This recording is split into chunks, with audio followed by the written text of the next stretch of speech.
ആപ്കി അദാലത്തിൽ ആത്മീയ ഗുരുവായ ശ്രീ ശ്രീ രവിശങ്കറിന്റെ മേലുള്ള അടുത്ത കുറ്റാരോപണം ഇദ്ദേഹം മതത്തിന്റെ പേരിൽ ബിസിനസ് ചെയ്യുന്നു എന്നുള്ളതാണ്. പലരും ഇങ്ങനെയാണ് പറയുന്നത്, താങ്കൾ ആർട്ട് ഓഫ് ലിവിംഗ് പഠിപ്പിച്ചുകൊണ്ടേ, സമാധാനത്തിന്റെ പാഠങ്ങൾ പഠിപ്പിച്ചുകൊണ്ടേ, സൗഹൃദത്തിന്റെ ബലം കാണിച്ചുകൊണ്ട് താങ്കൾ സോപ്പ് വിൽക്കുന്നു, ഷാമ്പു വിൽക്കുന്നു, അങ്ങനെ പല സാധനങ്ങളും വിൽക്കുന്നു. ചില സമയത്ത് മാവും അച്ചാറും ഒക്കെ വിൽക്കുന്നു. ഇതൊക്കെ എന്തിനാ? ശരി, നിങ്ങൾ പറയൂ, ഈ ബിസിനസ് എന്ന് പറഞ്ഞാൽ ഒരു മോശപ്പെട്ട കാര്യമാണോ? ബിസിനസ്സിനെ നമ്മൾ എന്തുകൊണ്ടാണ് ഇങ്ങനെ താഴ്ത്തി കാണുന്നത്? ഇതിലൂടെ ഒരുപാട് യുവാക്കൾക്ക് ജോലി സാധ്യതകൾ കിട്ടുകയാണ്, യുവതികൾക്കും കിട്ടുകയാണ്. ഒരുപാട് പേർക്ക് ജോലി സാധ്യതകൾ കിട്ടുന്നുണ്ട്, ഒരുപാട് പേർ ഇതുമായിട്ട് ബന്ധപ്പെട്ടിരിക്കുകയാണ്. അതുകൊണ്ടാണ് ഞങ്ങളിത് ചെയ്യുന്നത്. ഒരുപാട് യുവാക്കളുണ്ട്, വളരെ താല്പര്യത്തോടെ, വളരെ ഉത്സാഹത്തോടെ. ഞങ്ങൾ അവരെയൊക്കെ എൻകറേജ് ചെയ്യുന്നു. ഞങ്ങൾ ഇതിൽ ഇൻവോൾവ് ആവുന്നില്ല, പക്ഷേ ഞങ്ങൾ ഇത് എൻകറേജ് ചെയ്തുകൊണ്ടേയിരിക്കും. യോഗയും ഉദ്യോഗവും ഒരുമിച്ച് നടക്കട്ടെ, ഇതിലെന്താ ഉള്ളത്?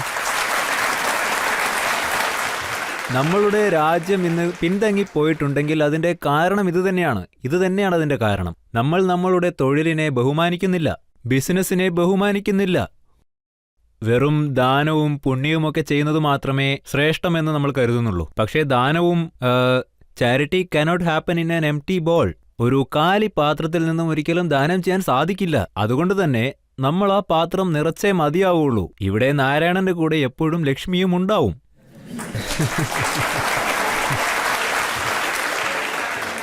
താങ്കൾ പറയുന്നത് ശരിയാണ്, ഇത് പരമ്പരാഗതമായി നടക്കുന്ന കാര്യമാണ്. പക്ഷേ ചിലർ എന്താണ് പറയുന്നതെന്ന് വെച്ചാൽ, ബിസിനസ് ചെയ്ത് പണം സമ്പാദിക്കുന്നവർ സ്വാർത്ഥരാണെന്നാണ് പറയുന്നത്. അതെ, ഇത് ഇന്ത്യക്കാരുടെ മനോഭാവവും അല്ല. ഇത് നമ്മൾ വിദേശത്തു നിന്ന് കൊണ്ടുവന്നതാണ്.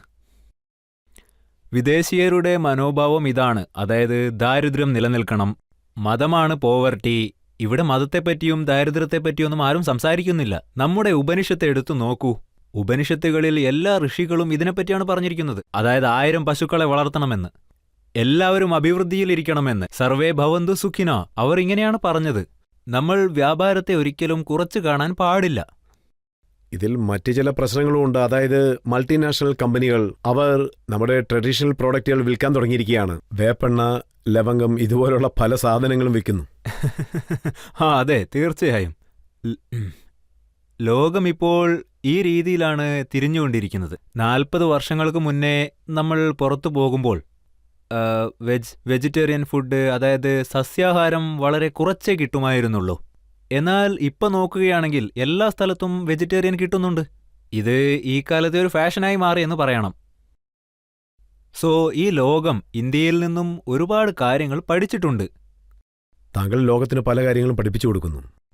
താങ്കൾ 152 രാജ്യങ്ങൾ മുഖേന പല സെന്ററുകൾ ഓപ്പൺ ചെയ്ത് അവിടെ നിങ്ങൾ എന്തിനാ 4 കൺട്രികളെ കുറച്ച് കളഞ്ഞത്?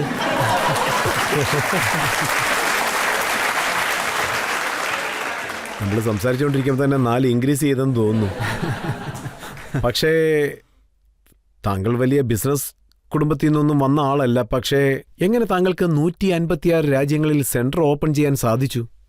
ആക്ച്വലി ഇവിടെ യോഗയുമായി ബന്ധപ്പെട്ട സ്ഥലങ്ങളിൽ ഇതുപോലെ അത്ഭുതകരമായ കാര്യങ്ങൾ ഒരുപാട് നടക്കും. 1 or 2 അല്ല, ഇതുപോലുള്ള അത്ഭുതകരമായ കാര്യങ്ങൾക്കൊന്നും മറുപടി എൻ്റെ കയ്യിലില്ല. സത്യത്തിൽ ഇത് അത്ഭുതകരമായ കാര്യമാണ്. ചിലർ പറയാറുണ്ട്, അതായത് താങ്കളുടെ പേരിൽ 2 ശ്രീ വരും, അതൊരു ടെക്നിക്കാണെന്ന്. 3 വെച്ചാൽ കൂടിപ്പോകുന്നുള്ളതുകൊണ്ടാണ് ഞാൻ 2 നിർത്തിയത്. ഇവിടെ ഇന്ത്യയിൽ 1, 3, 108 ഇതൊക്കെ വെക്കുന്ന പാരമ്പര്യമുണ്ട്. ഈ 3ഉം 108ഉം ഒക്കെ കുറച്ച് കൂടുതലാണെന്ന് തോന്നിയത് കൊണ്ടാണ് ഞാൻ 2 തന്നെ നിർത്തിക്കളഞ്ഞത്. പക്ഷെ അതിന്റെ രഹസ്യം എന്താണ്? അതൊന്ന് കുറച്ചല്ലോ. ഒരാൾ എന്നോട് പറഞ്ഞിരുന്നു, പണ്ഡിറ്റ് രവിശങ്കർ, അദ്ദേഹം ഫേമസ് ആയിട്ടുള്ള ഗിറ്റാറിസ്റ്റാണ്. അദ്ദേഹം ലോക പ്രശസ്തനായതുകൊണ്ട് അദ്ദേഹത്തിന്റെ പേര് വെച്ച് താങ്കളും പ്രസിദ്ധനാകാൻ നോക്കിയെന്ന്. അതിൽ വല്ല സത്യവുമുണ്ടോ? അതെ, ഇതുപോലുള്ള കൺഫ്യൂഷൻസ് ഉണ്ടാവാറുണ്ട്. ചില സമയങ്ങളിൽ ധ്യാനം പഠിക്കാൻ വേണ്ടി ജനങ്ങൾ അവരുടെ പ്രോഗ്രാമുകളിൽ പോവാറുണ്ട്. അതുപോലെ അവരുടെ പ്ലേ കാണാൻ ജനങ്ങൾ ഞങ്ങളുടെ പ്രോഗ്രാമുകളിൽ വരാറുണ്ട്. ജനങ്ങൾ കാത്തിരിക്കും ഈ സംഗീതം എപ്പോഴാണ് തുടങ്ങുക എന്നൊക്കെ. അതായത് ഞങ്ങൾക്കിടയിൽ ചെറിയ വ്യത്യാസമുണ്ട്. അദ്ദേഹം സജസ്റ്റ് ചെയ്തു, ഞാനത് ചെയ്തു. ചിലർ പറയുന്നു താങ്കൾ മഹേഷ് യോഗിയോടൊപ്പം ചേർന്ന് വളരെ ക്ലോസ് ആയിട്ട് പ്രവർത്തിക്കുന്നുവെന്ന്. എൻ്റെ ബാല്യകാലത്ത് ഞാൻ വലിയ വലിയ യോഗികളുടെ കൂടെയും ജ്ഞാനികളുടെ കൂടെയും ഒക്കെ ചെലവഴിച്ചിട്ടുണ്ട്. കുട്ടിക്കാലത്ത് ഞാൻ ആനന്ദ്മയി മാത, പിന്നെ മഹേഷ് യോഗിജി ഇവരുടെ കൂടെയൊക്കെ ചെലവഴിച്ചിട്ടുണ്ട്. അവർ ഞങ്ങൾക്ക് വേദത്തെ പറ്റിയും പിന്നെ സയൻസ് കോൺഫറൻസും ഒക്കെ നടത്താറുണ്ട്. അത് കാണാൻ വേണ്ടി ഞങ്ങളെ അങ്ങോട്ട് കൊണ്ടുപോകുമായിരുന്നു. വേദവും ശാസ്ത്രവും തമ്മിലുള്ള ബന്ധത്തെ പറ്റിയൊക്കെ ഞാൻ അങ്ങനെയാണ് ഒരുപാട് അറിഞ്ഞത്. എൻ്റെ ടീനേജ് അങ്ങനെയുള്ള അനുഭവങ്ങളിലൂടെ ഒരുപാട് കടന്നുപോയി. പിന്നെ നോക്കിയാൽ എൻ്റെ യങ് ഏജിൽ ഞാൻ ഒരുപാട് മുതിർന്ന ആളുകളുമായിട്ടാണ് സമയം ചെലവഴിച്ചത്. എന്നാലിപ്പോൾ പ്രായം കൂടിയപ്പോൾ യുവാക്കളുടെ കൂടെ സമയം ചെലവഴിക്കുന്നു.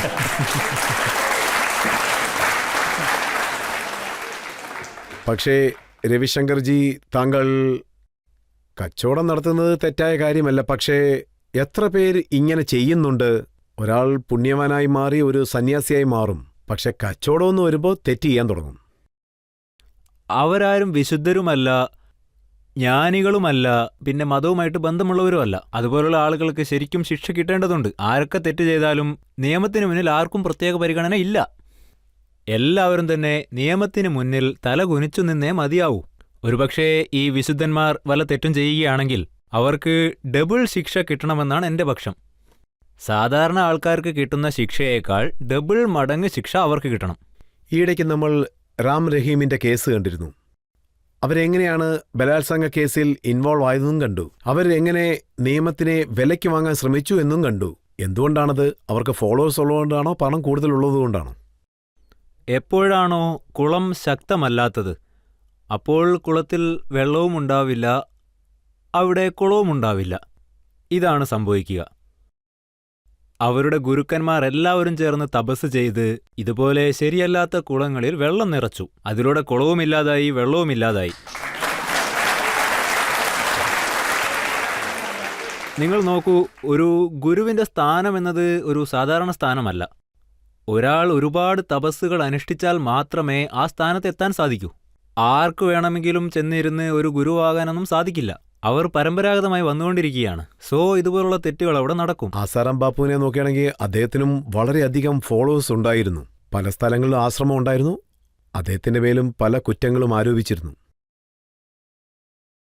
ഞാൻ ഇവിടെയുള്ള ജനങ്ങളോട് പറയുക എന്താണെന്നാൽ, ഗുരു എത്തരക്കാരനാണെങ്കിലും ശരി, നിങ്ങൾ സത്യസന്ധതയുടെ പാത തിരഞ്ഞെടുത്ത് നിങ്ങളുടെ കടമകൾ ഭംഗിയായി ചെയ്യുക. നിങ്ങളുടെ അനുഷ്ഠാനങ്ങളിൽ ശ്രദ്ധ കേന്ദ്രീകരിക്കുക. അങ്ങനെ ശ്രദ്ധ തെറ്റാതെ ധ്യാനം ചെയ്യുമ്പോൾ നിങ്ങൾ ഒരുപാട് ഉയരങ്ങൾ കീഴടക്കും. നിങ്ങൾ ഇതൊന്നും ശ്രദ്ധിക്കേണ്ടതില്ല. ആ ഗുരു എന്തു ചെയ്തു, ഈ ഗുരു എന്തു ചെയ്തു, അങ്ങനെയുള്ളവരൊക്കെ നരകത്തിലെത്തുകയുള്ളൂ.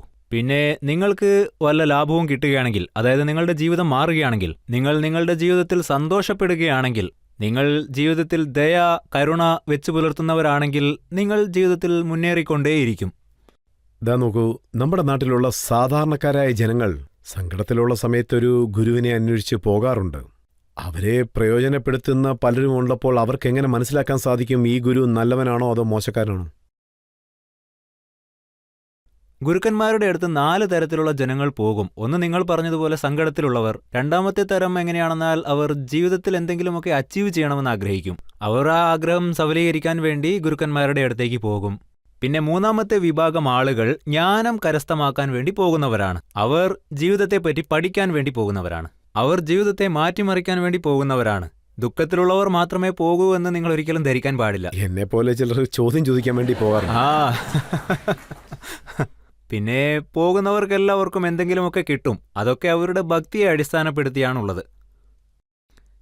ഇപ്പോ ഒരു ഗുരു തെറ്റ് പ്രവർത്തിക്കുകയാണെങ്കിൽ അദ്ദേഹം അനുഭവിച്ചേ മതിയാവൂ. തീർച്ചയായും ശിക്ഷ അനുഭവിക്കുക തന്നെ ചെയ്യും. നോക്കൂ, പഞ്ചാബിൽ നിന്ന് ഞാനൊരു ഉദാഹരണം പറയാം. പഞ്ചാബിൽ എത്ര ഡയറയുണ്ടോ അതുപോലെ രാജ്യത്ത് വേറെങ്ങും കാണില്ല. എല്ലായിടത്തും മതഗുരുക്കന്മാർ കാണും. അവിടെയെല്ലാം കൂടാരങ്ങൾ കാണും. അവിടെയെല്ലാം യുവാക്കൾ ഡ്രഗ്സ് അഡിക്റ്റായ സന്ദർഭങ്ങളും ഉണ്ടായിട്ടുണ്ട്. അതിനെക്കുറിച്ച് താങ്കൾക്ക്?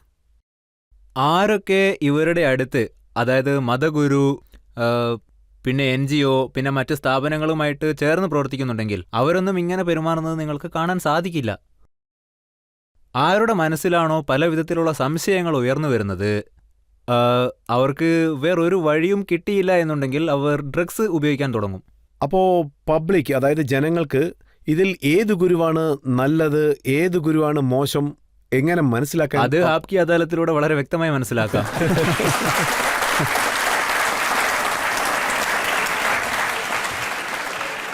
നിങ്ങളെല്ലാ കാര്യങ്ങളും വളരെ കീറി മുറിച്ച് പരിശോധിക്കുന്നുണ്ട്. ഇവിടെ ഒരു വ്യക്തി ബുദ്ധിമാനാണെങ്കിൽ നമുക്ക് അയാളെ കണ്ടാൽ തന്നെ മനസ്സിലാക്കാവുന്നതാണ്. അതായത് ഒരാൾ നല്ല വ്യക്തിയാണോ ചീത്ത വ്യക്തിയാണോ എന്നൊക്കെ.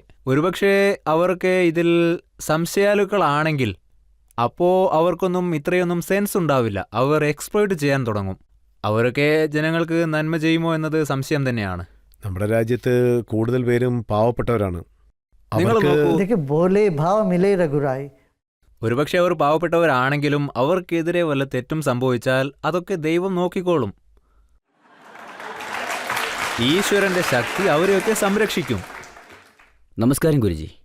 ഞാൻ താങ്കളോട് ചോദിക്കാൻ ആഗ്രഹിക്കുന്നത്, യോഗയിൽ താങ്കളും മറ്റുള്ള ഗുരുക്കളും ഇതിനുവേണ്ടി ഒരുപാട് ജോലികൾ ചെയ്തിട്ടുണ്ട്. പക്ഷേ ഇവിടെ ഇരിക്കുന്ന ഓഡിയൻസിൽ ശരിക്കും പറയുകയാണെങ്കിൽ ഒരു 70% ഇങ്ങനെയായിരിക്കും.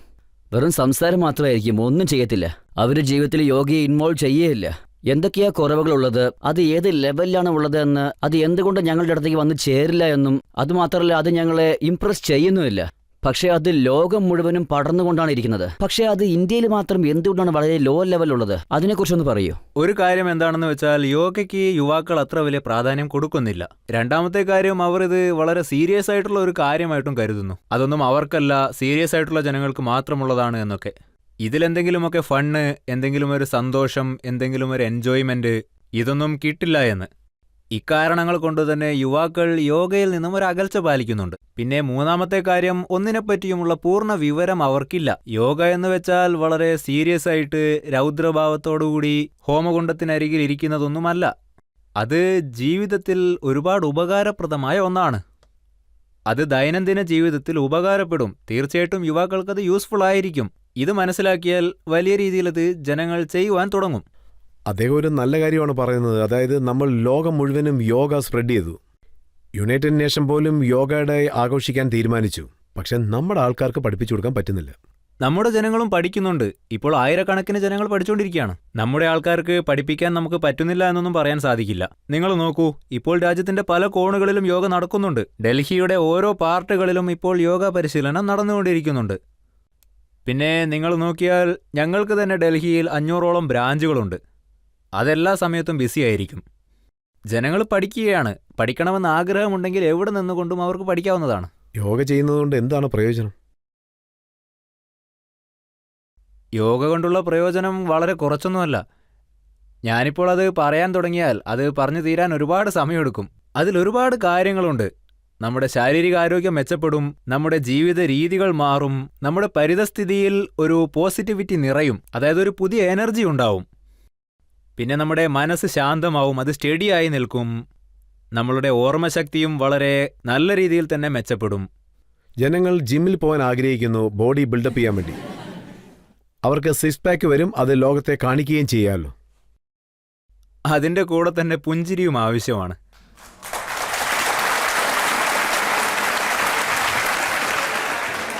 യോഗ ചെയ്യുന്നതിലൂടെ ഒരു മനുഷ്യന്റെ മുഖത്ത് പുഞ്ചിരി ഉണ്ടാകും. അത് ഒരു നാളും ഇല്ലാതാവുകയില്ല.